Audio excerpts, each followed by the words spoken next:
Welcome to the Microgreens Mastery podcast. I'm your host, Jonah Krochmalnek. Together, we'll explore the art of turning tiny seeds into a thriving microgreens empire, sharing insights, coveted secrets, and strategic wisdom from building one of Canada's largest microgreens farms.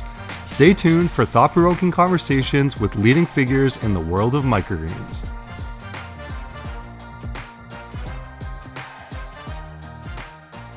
Welcome to the podcast, everyone. On today's episode, we have Alex and Kim Hunter from Huntersdale in Mission, British Columbia. On this episode, we're going to be talking to this dynamic duo about challenges selling to retail, picking the right customers for your business, managing seasonal variabilities on your farm, the hidden benefits of automation, and so much more. Let's get right into it. Welcome to the podcast, Alex and Kim. I'm super excited to have you on. Thanks, Jonah. We appreciate it. We're excited too. Awesome. So I'd love to hear how you guys first got interested in microgreens and the backstory of how Huntersdale came to be what it is today. I think I might let my mom take that one because she kind of was the one that really started it all for the two of us. I was growing outdoors and I had to stay out of the sun. So, well, if I'm moving the farm indoors, I might as well do something that can grow indoors. And I had been following Curtis on YouTube and a couple of other farmers around the world, people like JM in Quebec and Richard over in Sweden. But I decided on the microgreens, but at the same time, the mushrooms. So we did start off originally with the microgreens and the mushrooms. And I proceeded to turn my kitchen and my living room into a farm. And it was great fun. It was an absolute ball. And we very, very rapidly outgrew the space we had there. And then we moved into another house when I sold the farm to, the house we chose belongs to a friend of ours. And she said, you can come and grow in the basement. So I said, oh, nice, we'll do that. And we were there for about a year and a half. And then we found the commercial space. So altogether, we have been growing now for 3 years. Awesome. And then when did Alex get involved in the process of the business? Probably about 4 months into it. She liked the idea, and then she helped me understand that I was not doing everything that was required. I was growing, I was delivering to customers, I was providing invoices, but I wasn't doing a whole bunch of things that she wanted to do as well, which is just part and parcel of running a business. I basically had a hobby, and she decided, well, we're going to make a business out of this. So she came and organized me. Awesome. And you guys are located in the Fraser Valley in BC, correct? Yes, we started off in Chilliwack, and we've moved to Mission. We had difficulty finding commercial space that was available. Because by the time we found out about it, it says, with a realtor, and all the good stuff's gone. Yeah, it's a common problem that has occurred the last few years that hopefully will ease in the next few years to find for future farms looking for commercial space to make it easier. But it is always a difficult challenge for any farm I've talked to. Sometimes it can take 6 months, a year longer to rent or buy commercial real estate for growing microgreens. So I'd love to hear who you sell your products to, like what your customer breakdown is between direct to consumer, retail, restaurants, and distributors, and why you chose those markets. Well, I think my mom might have had some individual customers before I came along, but then she was just kind of getting really excited about growing things. So she had this rack and there were all these trays, and then basically I would come and visit on the weekend and she would say, what am I supposed to do with this once it's fully grown? So I was like, we should just go find someone. So we went to a couple of grocery stores, like local grocers, and we just walked in. We didn't have an appointment. We didn't call ahead. We didn't do anything like that. We just walked in. And they were like, okay, sure. I think they're just very happy to deal with local producers because they're like smaller store. The two of them, they're actually connected with the same like head company that we didn't even know about that's like in Chilliwack. But two different managers, two different like names, all that kind of stuff. Anyway, so they were like, yeah, sure, why not? Bring your stuff in. And it worked out pretty well. And they've been customers ever since. So we started with the grocers that way. Then we were doing like farmers markets. Markets were more of like a channel for marketing more than a sales type of a channel out here. I think it might be different if you're in Vancouver. You could probably get a decent amount of sales out of a farmers market in Vancouver, but out here, it's just not really worth your time from a sales perspective. But from a marketing perspective, if you want to get feedback from customers directly, or if you want to just like let people know that you're doing deliveries to home or whatever the case may be, I think it's a little bit more about that out here, just because they're very small markets. But we tried a lot of them. So there was a period of time where we had like 7 or 6 markets a week kind of thing. It was just like day after day after day, like market, market, market. That was a lot, too much. And yeah, and then we did some direct to consumer, which was a little bit of trying some posts on like Facebook or whatever. But honestly, to be perfectly honest, like lots of people are like, put a post in Facebook, go to the group, like tell them da da da da da, and then you should get people messaging you. And we've done that so many times. And like, I think there's only one customer that we have that ever came from doing that as a sales strategy. Otherwise, it's always been someone that we've actually connected with in person. Um, Never otherwise gotten a customer. And the only reason why she got into knowing about us is because we had too much cat grass one day for some reason. I can't remember what it was. Anyway, so we just said, hey, like, who wants free cat grass? And a bunch of people said, yeah, me. Like, there are lots of people that have cats. And then they kind of discovered who we were afterwards. And we got a couple of orders, but they didn't necessarily come back. And then this one lady was like, yeah, okay, I'm definitely going to do more. So that's not really been the most successful for me, the direct to consumer. The people we have found are committed and dedicated, and they order every week, but there's not a lot of them. Mm-hmm. So DTC has been a little tricky because I did actually hire someone and we tried to do some ads and everything, but it just wasn't working. So I didn't want to spend the money on that anymore. But yeah, it's mostly grocers and then restaurants. And the restaurants was like calling ahead, making an appointment, just letting them know what we have to offer, having a bit of a pitch for them. I think we were better prepared for the restaurants, and that's been pretty good for us. So we did a little bit of everything, but it was more because we started it during COVID, and we thought we want some resiliency there. We don't want to just have one customer base that's going to just disappear overnight. So that's why we decided to do different channels, but it's definitely challenging sometimes when you do like too many different channels at one time. Like you kind of want to focus on one and get good at it, and then add another one, and then For sure. get good at it, and then add another one. It's a little difficult to do a bunch of channels all at once if you're really unfamiliar with any of them, right? Yeah, especially if it's new, for sure. Yeah, if you're never sold to a restaurant before, there's going to be a learning curve selling to restaurants, to distributors, to retail, farmers markets. You're selling this like relatively the same product, but they're all really different marketing opportunities and different strategies you need for each. So would you say it's roughly about half for retail and restaurants right now, or is it a bit more on one or the other?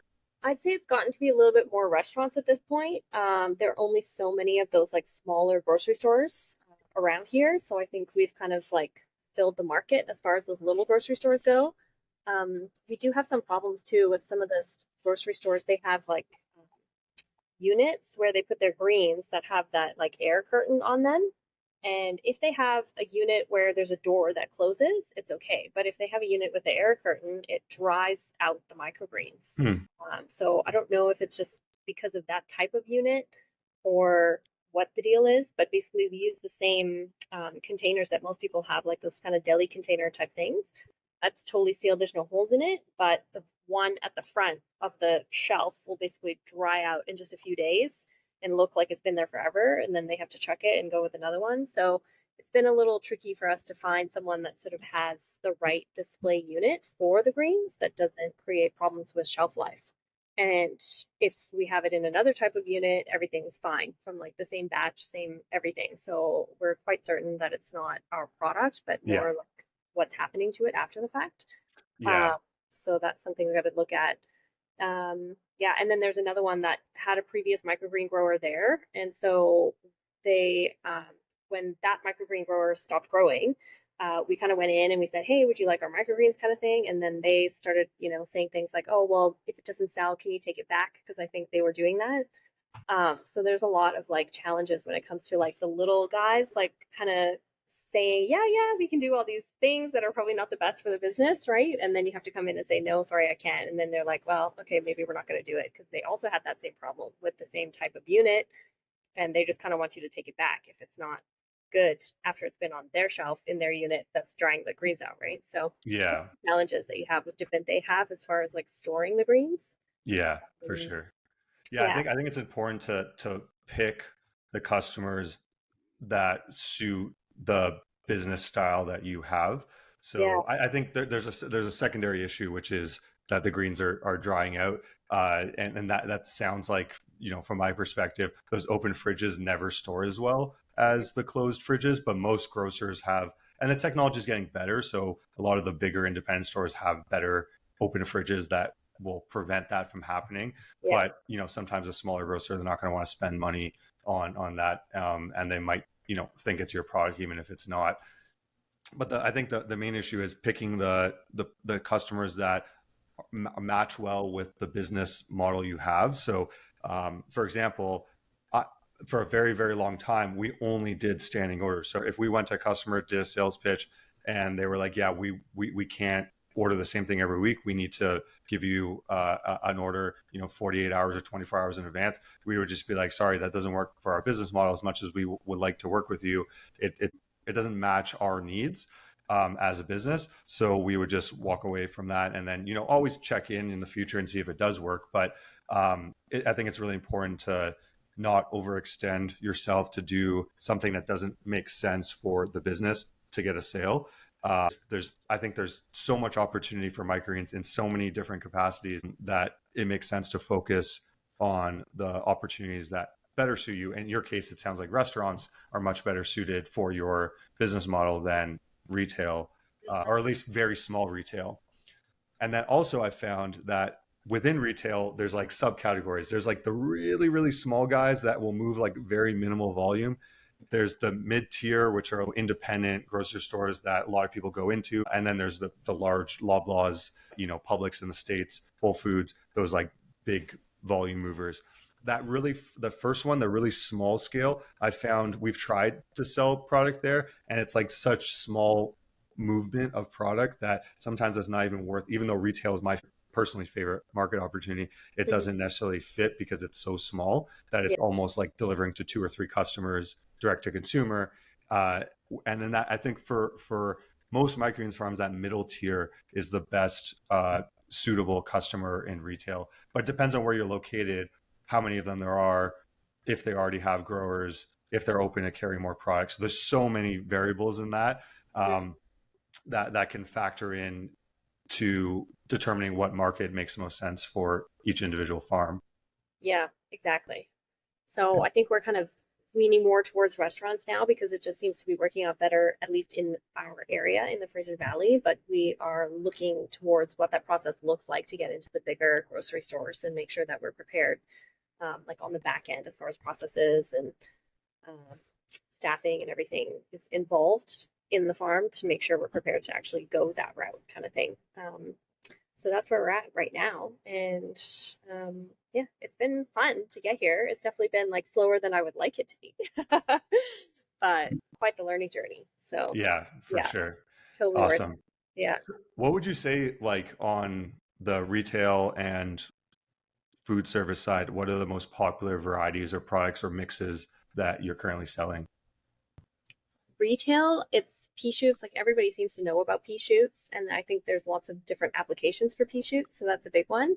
And then our salad mix that we have, which is a little bit of some of our regular growing crops that are mixed together and put into one box. I think I've noticed from going to farmers markets that people seem to find that there's more value to a box that has more than one item in it, even if that particular crop happens to be, generally a more expensive item or whatever the case may be, or has more value to it, like it's a broccoli or something like that. There are lots of people who find more value in that.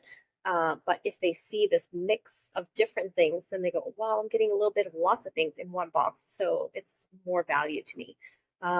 So we did actually just kind of stumble upon that a little bit with a sampler that we created, which I think we got the idea from Donnie, but he had like kind of a different thing going on with direct to consumer, and we were like, let's do like a little sampler. Like I just kind of misunderstood what his sampler was and was like, okay, let's proceed with this. And essentially we have like a small 50-gram container that's got a little bit of all the four like main ones. So there's pea, sunflower, radish, and broccoli in it, but they're not mixed. They're like individually placed inside the box. And that is probably our like, it's great if you have enough. Understand why that particular product was selling as much as it did, and Alex was the one who figured it out. Yeah, just because someone actually said, "Oh, like they stand there at the farmers market." Like, yeah, but I'm getting more with this one. I'm like, it's a product, but because they're getting more flavor and more variety, then they feel like they're getting more. So, and even if it's mixed, they feel like they're getting more. Yeah. When you put it in individual spots, it's definitely much more labor intensive than just mixing it together. But you're giving people an experience. It's kind of like you go to a restaurant that you get 5 different small kind of courses, like tastings. It's kind of the same thing where you're giving people an experience more so than just buying a Microgreens product. You're giving them like the experience of trying each one individually, getting to taste it. Like that is valuable for a lot of people, especially for people that are really interested in food or health, or people that are just foodies that are very curious about different flavors in greens and things they've never tried before. So I think that model can apply to other types of microgreens as well. You can have different types. You can have a herb sampler. There's lots of different options there. You can have a brassica sampler. I think there's lots of room to play there with that idea. That can be really intriguing, especially like, you go to a restaurant and you have like a herb sampler. I think that could be something that would be very intriguing to a chef to actually try each individual one, this clamshell, and it's like presented well. And it's a whole experience for the chef. And that's a great way to connect with a chef that, obviously they're a chef because they love food and love cooking. Yes. Yeah, we did kind of stumble upon that a little bit too, because there was one chef that just was doing like a catering event. So he didn't order ahead. And we just kind of had a little bit of certain things available. And so we said, okay, well, we'll just do, like a 100-gram container basically with like different herbs in it. And I took a picture of it, and then he took a picture of it. So I shared it on Instagram and was just like, what do you guys think about this? And like a lot of chefs that follow us were just like, yes. Oh, awesome. Okay, cool. Yeah. So it's definitely something I would like to implement, but we haven't done that yet. Still kind of like in the works with what we want to put in it as far as like which herbs, and we're still kind of working on how to get the herbs growing like just how we want them to be in this new space. Yeah. They're definitely more intermediate kind of crops to grow, or sometimes even some of them can be quite difficult to grow. But it comes down to you create the recipe. Once you have the recipe, usually you can just follow that recipe, and it feels just as easy as the beginner crops that most people grow once you kind of get that recipe down packed and in production week after week. So on the food service side or the restaurant side, what would you say the products that you're growing right now would be the most popular for that side of the business? There's definitely radish is a big one, always been, and we do lots of different radishes. So they have lots of color options, flavor options as far as radishes go. And brassica blend was really popular for a while, but they've all kind of like gone away from brassica blend a little bit. They like the tendril peas, and they like nasturtiums, and amaranth is a big one. The sorrel, yeah, red vein sorrel, and anything unique basically. So like they've kind of been getting onto the herbs now, right? It's like cilantro, with a lot of them, and like dills and fennels and things like that. Yeah, for sure. Yeah, radish is a great crop because it's quite easy to grow, and there's so much variety within radish itself. It's kind of crazy how many different varieties of radish microgreens there are.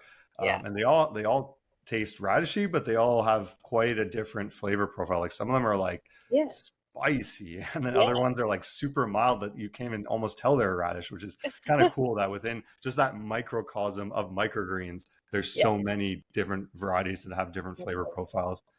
And it's really like just from like a fun science experimenty kid kind of way, being able to try all the different varieties. I think that's one thing that I was most excited about when I started out, was just like seeing how they taste and just feeling excited to go to like back then was like a spare bedroom and see how much they grew from the night before that I took a look at them. I think it's a really cool kind of hobby for anyone that's interested in plants. And then, you know, as in the case of Kim, it turned into an actual business once Yeah. Alex got involved, which I think is really cool.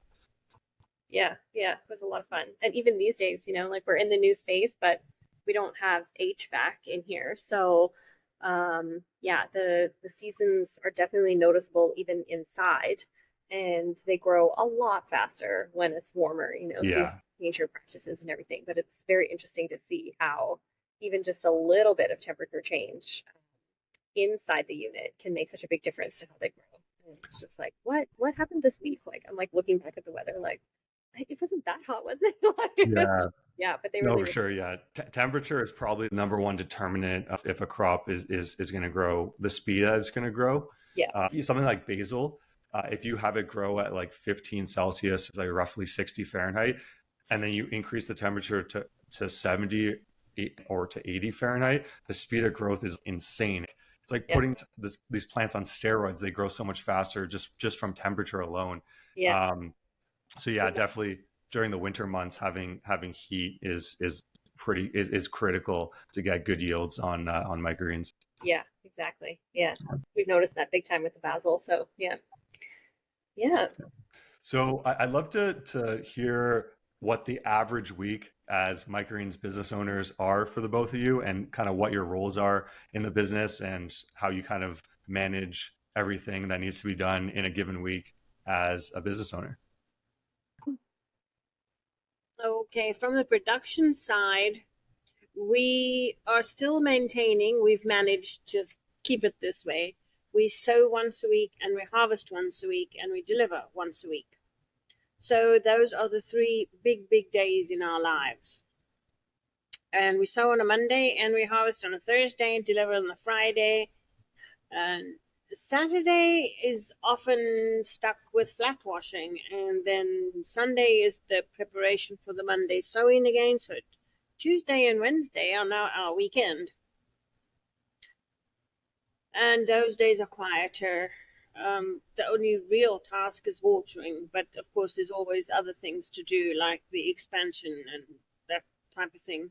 And then we are forever adjusting what we grow, how we grow it, for the seasons and for the time of the year. Like we have dips in demand. For instance, towards the end of summer, there's a bit of a dip in demand, and we're right at the bottom of that now. We'll pick up again for October and November, and there'll be another dip around Christmas, and then we'll pick up in just after that. And so there's these ups and downs across the year.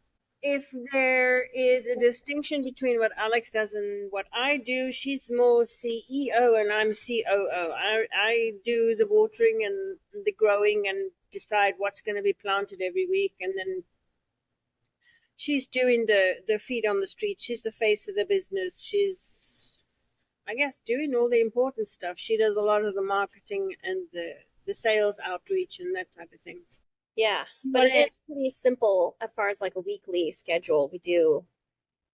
We like to keep it simple like that. And we have gotten to a point now where we do need extra hands on harvest day, like quite a few extra hands on harvest day. So we're getting close to that point where we might need to have 2 delivery days, 2 harvest days kind of thing.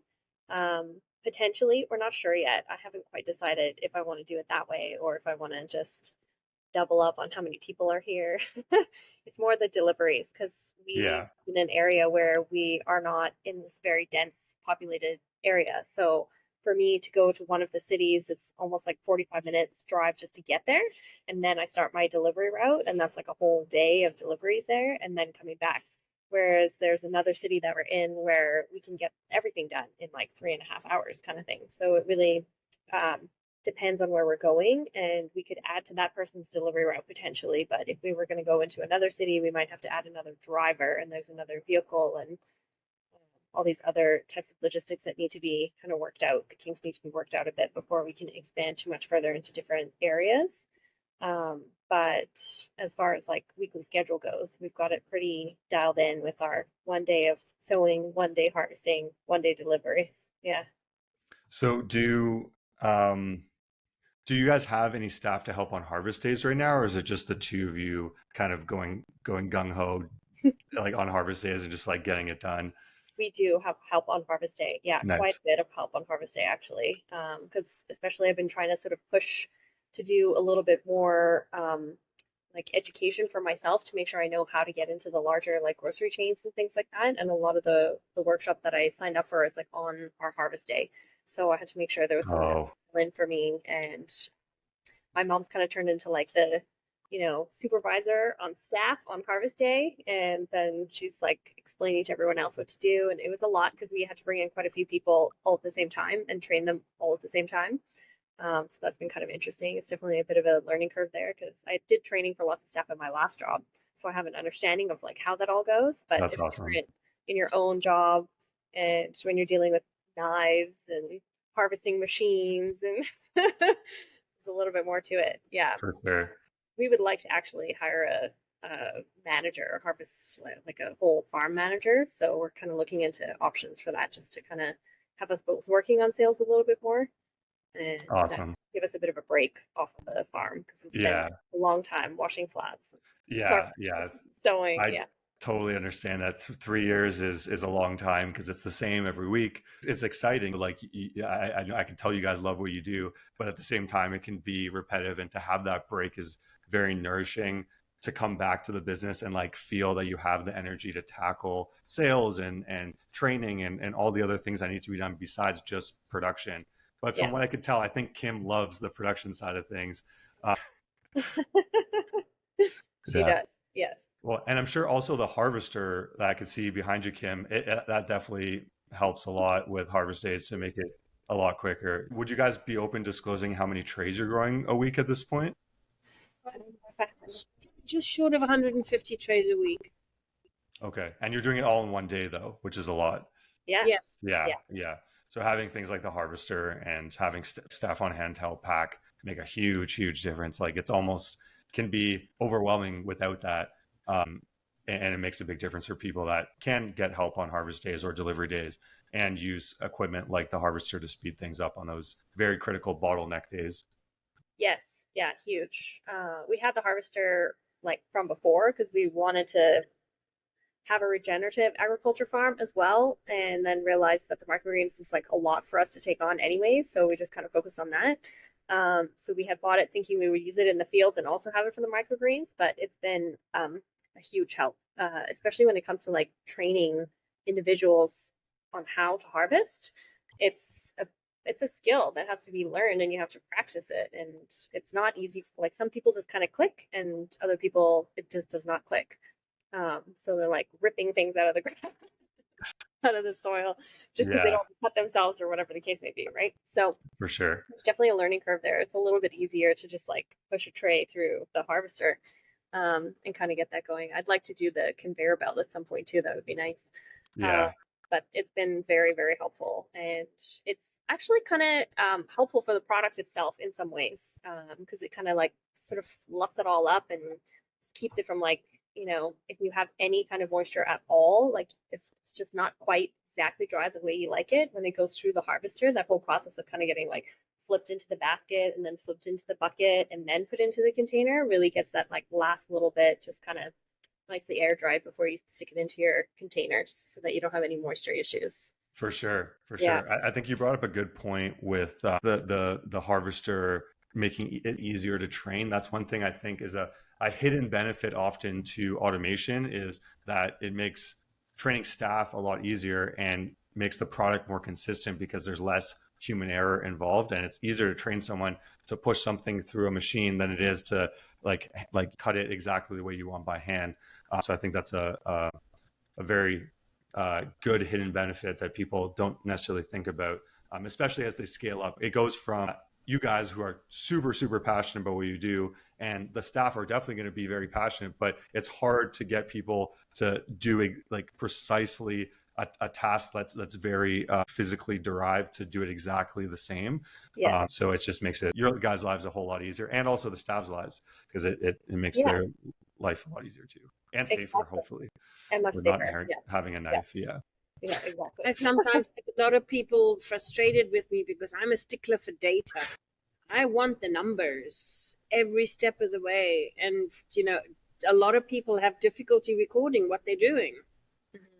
So that's part of the training. You do this, you weigh. You do that, you weigh. You take this out, you weigh. Whether you're going to add to this, you weigh it first. I want to know the before and after of everything. Yeah. And that data is very powerful, right? So while some people might be like, oh, it could be overkill or something like that for your staff, they might think that, but from a business perspective, to know what the variance is from the season, or what, like the watering is different this week, and this is the result from the yield, and to have those kind of correlations helps you become a much better farmer and production manager by having that data, because you can really dial in what is causing certain issues or benefits that you're getting in production. Something that's super important. I'm glad you guys are doing it that way, because it can make a big difference in the long run.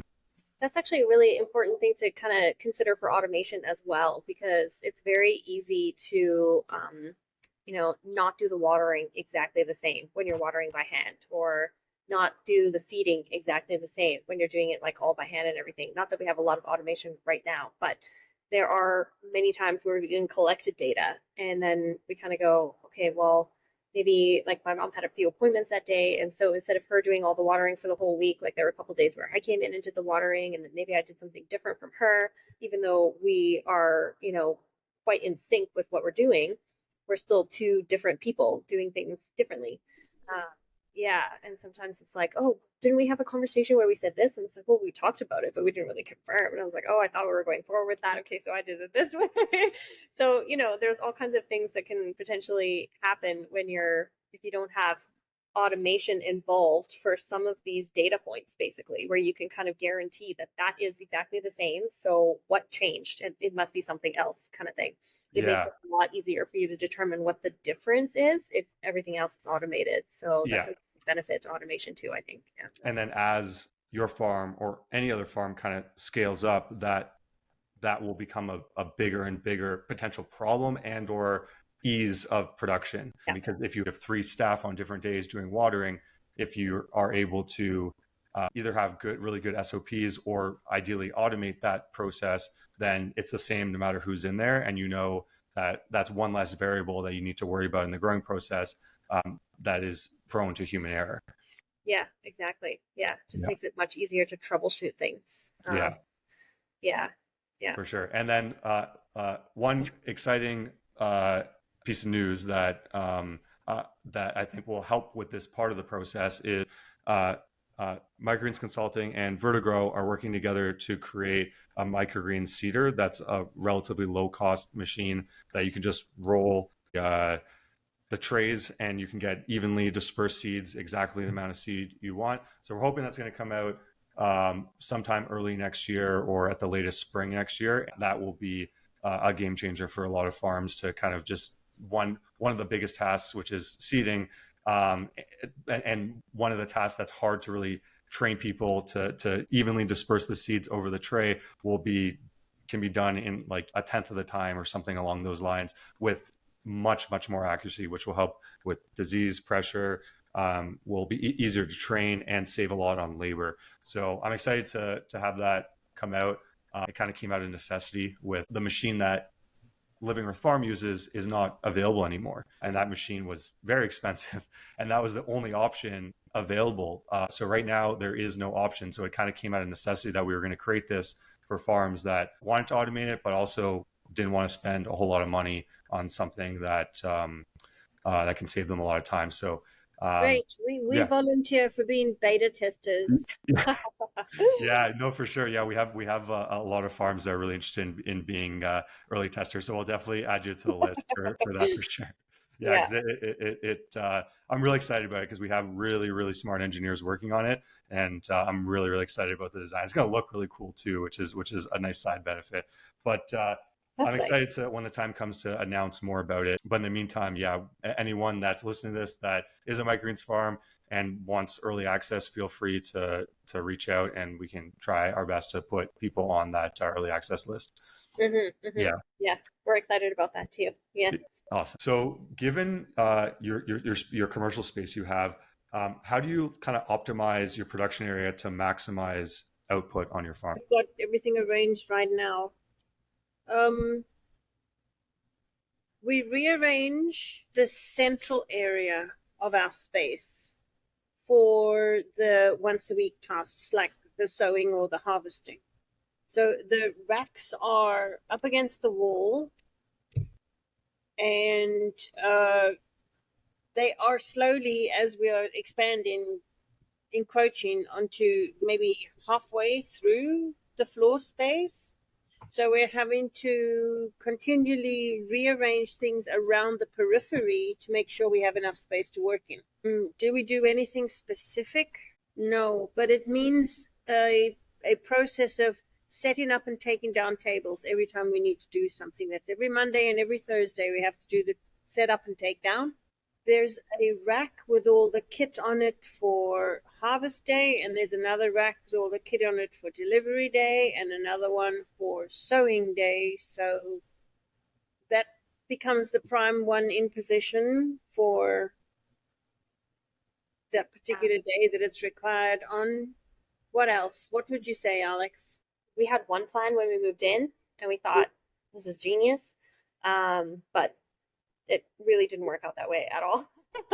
Generally, we've kept the crops in the same area of the space, but we do have a heater that's above the crops. You can actually see it above my Yeah, there. Yeah, So we can't really go too high if we want to keep that system for heating. But we may install an HVAC unit if we decide to like stay here long term, which could handle a lot of the heating. So we would just like turn that off entirely and not use it anymore. So that's an option potentially. And then we could go up and we could create more floor space for ourselves, basically, if we're going further up. But right now we have like the baker's racks with the trays on them. So it's a little bit more like spread out a bit more. And then we were thinking about the pallet racking and what kind of investment would be required to make the change from the current bakers into pallet racks. It's a difficult number crunching process for a start, and then we have to think about current investments and how we're going to reinvest and all of that type of thing. And but we're definitely looking at that closely because we're going to be switching to more of a flood and drain system, but right now we're hand watering. So I just want to make sure that with whatever flood and drain system we choose, that we can maximize the space that we have. For sure. Our abilities, right? Whereas right now the system just kind of like takes up more space as you grow more things. You need more racks. It is kind of nice from a cash flow perspective, though, to be able to just kind of like get another rack when you need it, and then you're like good to go, right?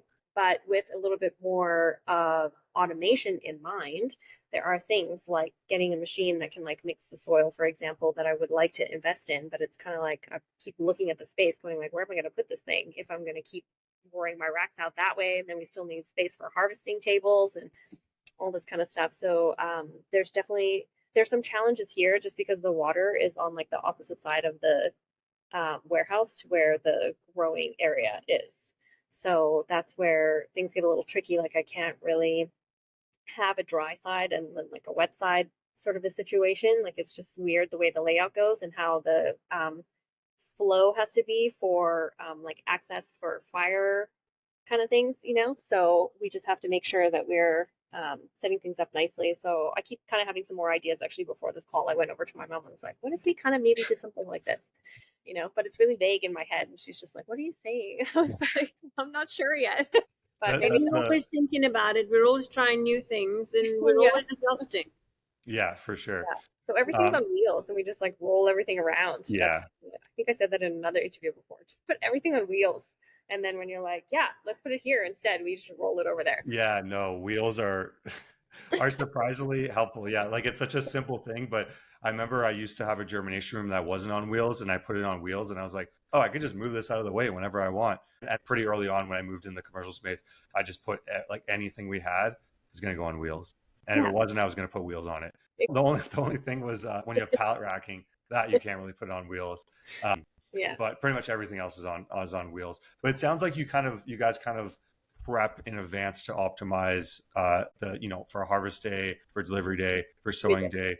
That Yeah. everything's planned in advance, so it's not like you're reducing the bottleneck by having things done on the non-critical days. Which I think is great from a production perspective, but also just from a stress perspective, just to like know that you're going to go in, you know how long it's going to take, and you're not going to be there for like 12 hours on days, and you can kind of better manage it by using those off days, which ties into the next question, which is finding work-life balance as a farmer is tough. There's no question about it.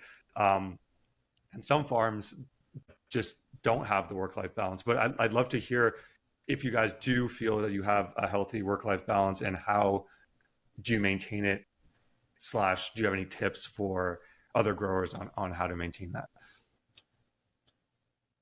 Something I manage. It's I go with the flow. I make the flow easier for myself. At least we have two sort of kind of off days.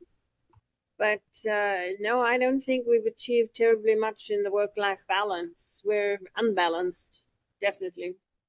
Yeah. But I don't think we're as unbalanced as other people. I think we were lucky to kind of start out with we're going to have one harvest day, we're going to have one sowing day, and that's just like how it is, like one delivery day, because we do get lots of requests like, "Oh, could you deliver on another day?" And it's like, "No, we deliver on this day," you know? And it's really Yeah, best if you set up a par order and then you just get it every week. And we're like, "You don't have there we don't have minimums or anything like that, so it's not like you have to order a certain amount. Like just pick what you need and get it every week, fresh, fresh, fresh, fresh, fresh, and then you're good to go, you know." But it can be tricky to get people to want that initially, unless they're restaurants, and then they're like all over it. for Um, sure. but yeah, I think work-life balance here is pretty good. Obviously, I do get a lot of help. I have help from my boyfriend. He does a lot of the projects around here, Awesome. which is great because he works for free, so that's very helpful. Go away. Um, and yeah, and then the rest of it is like help on harvest day, for example. We do have people come in and help us on harvest day because it is the heavy lifting day. There's a lot that happens on that Yeah, day. Sewing is not as bad actually right now. It goes pretty fast. But there's definitely going to be a bottleneck at some point if we can't get the soil mixed in advance. Whereas, like right now, we still got a little bit of room to play there before we have a hard day. Um, yeah, so I think because there's the two of us though as well, it can be very mhm, helpful. Like if I'm not feeling well or whatever the case may be, then my mom can step in or vice versa. If she wants to go on a trip or she has an appointment or whatever the case is, like we're there to step in and help each other out. So if you're alone starting the business and you have to rely on someone else who's not really a business owner, that can be a lot harder, I think. So for having sure. help was very useful for us in that sense. I think that's a huge point. The fact that you guys are working together to do this like takes away a lot of the potential strain or stress of, if like it's inevitable, people get sick, like there's people get colds, they get flus, etc. Like they have appointments, there's like life happens whether you're running a business or not, and having a partnership definitely allows, like when one person's struggling or has something that has to get done, the other person's there to back them up. And I think that's like a really big part of having balance, right? Being the perspective that I have, which is me running everything all on my own for a very Mm-hmm. long time. I couldn't get sick, and I feel like I trained my body to not get sick because I rarely did. Um, I wouldn't recommend it. Having said that, I've had lots of help from family and friends over the years. I was able to take a vacation for the first time, like 5 years after starting, by having a friend take over for a week. Um, and I was able to get finally a vacation, which was amazing. So I totally get that, and having someone else is like a huge benefit. That's also a business owner in the business that can help on those difficult periods or times where you're just like, I need to take a day off today. You can do that, which is really nice. Yeah, exactly. It's huge because, Yeah, like you said, life happens, all kinds of things happen, and some of them are just really hard to deal with. So it's important to have that person that's there to kind of hang in there while you're taking some time. Yeah, awesome. yeah, So this is my favorite question to ask. And I think it would be great if you both can answer it separately, because I think you might have different perspectives on this, given also the different periods of time you started or joined the business.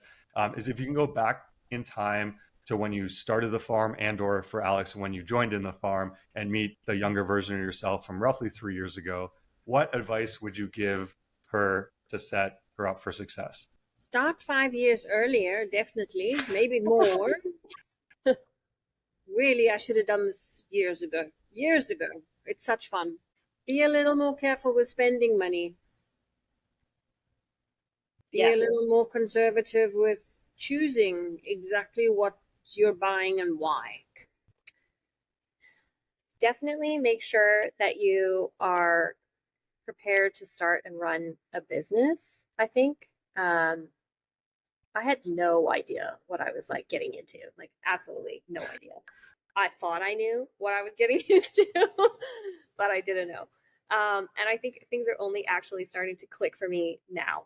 Um, it just took me a really long time to get my head wrapped around some things, especially when it came to sales. I was just like, I'm like selling like food, but I don't like am I supposed to like now all of a sudden be like a chef and teach people how to make recipes and everything? Like especially with like DTC, I was just like, I don't know what I have to do everything for you. So there there really was a lot of like, I don't get it.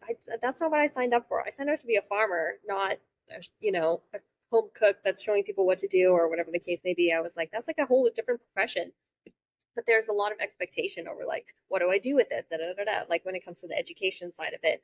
And it's not just like, oh, here's a suggestion. They actually, like, you have to type up materials and have it available and send it out and take photos and like all that kind of stuff, right? So there's a lot of work that goes into providing things for your customer base depending on who they are.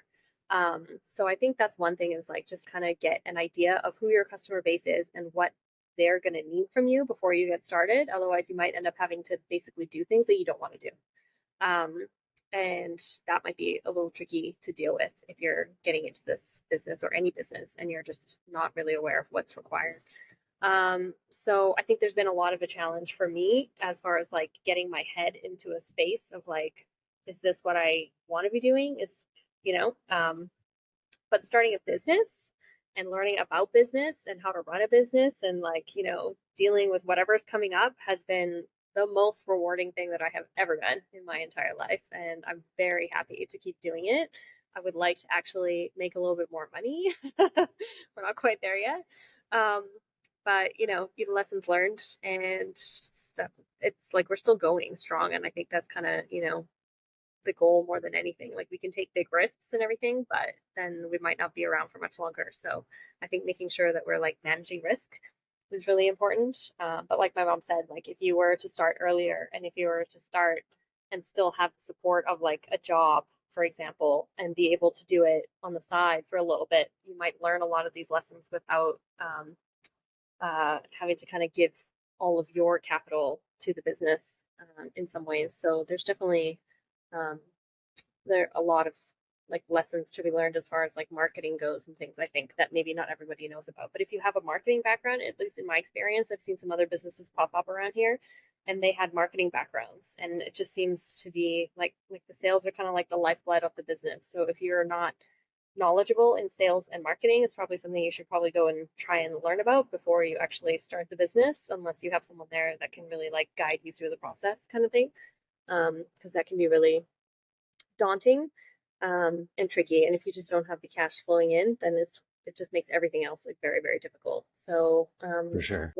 yeah. Yeah, no, I think you both make great points. Running a business is from never running a business prior is like an extraordinarily difficult task to take on, but like you said, pretty much one of the most rewarding, because you learn so much because you have to run the business, which is the can be stressful part, but also really exciting part is like you're almost like putting yourself in a position where you're going to learn because you have to run the business. Whereas, you know, you can go to school for 50 years studying business, studying marketing, but you'll never learn what you learn by actually just doing, making mistakes, fixing those mistakes, and then moving forward. Like that is the biggest learning curve. And that's where, to your point, Kim, about like spending money, well, starting earlier. I think everyone that you know loves what they do wants to start earlier. I wish I didn't go to university and start my farm 4 years earlier. I used to always tell people that, but you know, you don't know that until you do it.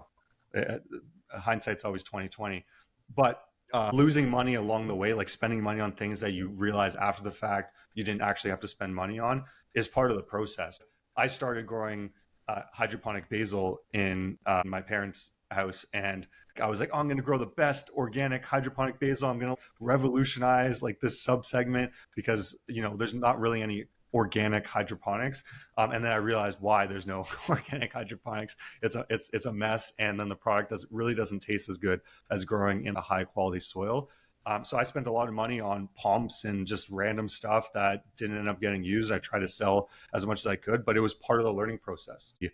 That was worth the money lost, because I learned not to make bigger mistakes in the future. So if I was like, you know what, I'm going to start a big farm, I'm going to grow hydroponic basil, I would have spent 100 times the amount of money and thrown it out, rather than starting small, learning the mistakes, then scaling up once I knew what worked best, which I think is kind of what you guys did as well. And I think what a lot of farms do, because it doesn't make sense to take the risk, especially when it's your own money. It's very different when you take on investors and you're like, this is not my money. Like there's a moral hazard there that can often occur. But when, you know, it's a bootstrap business, which is pretty much what most microgreens businesses are, you have an incentive to not waste money, which makes you a better business person and a better investor in your business. Yeah. So I think I want to add to that too. It's just like, this is what I was going to say earlier. It's just like, know your numbers. And I'm not just talking about, you know, like your profit and loss report kind of thing. Like when it comes to the farming side of things, it's all that data we were talking about earlier too. It's just like, make educated decisions. Don't make guesses. I think that's really what it comes down to, because sometimes it's like, this seems like seems like it's the right decision. But if you don't actually have any kind of data behind it, when you look at the data, you're like, oh, in hindsight, it's so obvious that would not work. But if you're not willing to kind of try and get that data initially, then that's what makes things a little bit harder for you to make the right decisions. So for sure, that's really what it comes down to, is like collect the data and really look at it and get into it and make sure that you know what's going on, because it's boring a little bit at first.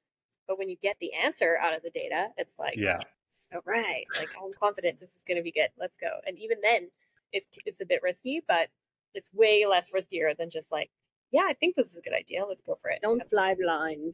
Yeah, for sure. I totally agree. The more data you have, the better decisions you can make, and the better you can run the business to succeed and get through the difficult times, because you know, like this works and this doesn't work, and you have the data to show that. So it gives you a confidence in making the decisions that need to be made to run the business. Yeah, exactly. Yeah. Awesome. So if listeners want to connect with you guys and learn more about you and your farm, where can they find you online and on social media? So we are at hunters.dale on Facebook and Instagram. Our website is www.huntersdale.com. And I think those are the most probably best places that you can find us. And feel free to message us too if you have any questions. I know sometimes people are like, oh, it's nice to just reach out and say hi to other growers. So please do. We're happy to chat. And thanks, Jonah. Awesome. This has been great. It's been great to have both of you guys on, and thanks for coming on. Perfect. Thank you. Thanks for tuning in to the Microgreens Mastery podcast. To access a wealth of insights, just click the subscribe button, stay notified about each new episode, and enjoy all of this wisdom for free. If you're ready to supercharge your microgreens business, visit microgreensconsulting.com for a gold mine of guides and resources. We've transformed thousands of microgreens businesses, and you're invited to join the success story.